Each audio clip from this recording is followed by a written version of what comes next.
Bir həyətdə balaca bir çəpiş yaşayırdı. Onun buynuzları təzəcə çıxmışdı.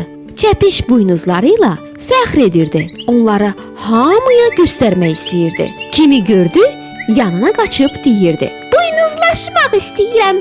Gəl buynuzlaşaq." Bir dəfə çəpiş Hind toyuğuna yaxınlaşdı.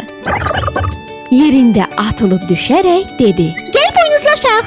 Hind toyuğu lələklərini qabartdı. "Məndən uzaq dur." Bunu deyib o özündən razı halda çəpişdən uzaqlaşdı. Çəpiş Hind toyuğundan aralanıb donuza tərəf üst tutdu. "Gəl buynuzlaşaq." Donuz burnu ilə torpağı eşə-eşə dedi: Əl çək. Səninlə oynamağa vaxtım yoxdur. Çəpiş qoca qoyunun yanına qaçdı. "Gəl buynuzlaşaq."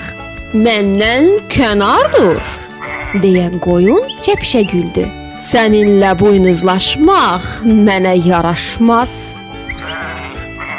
Bu vaxt çəpiş hasarın yanında eşələnən küçüyü gördü.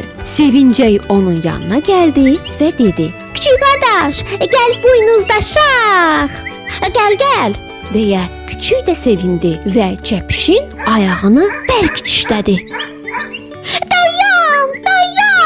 deyə çəpiş ağladı. Mən buynuzlaşmaq istəyirəm. Bəs sən nə edirsən?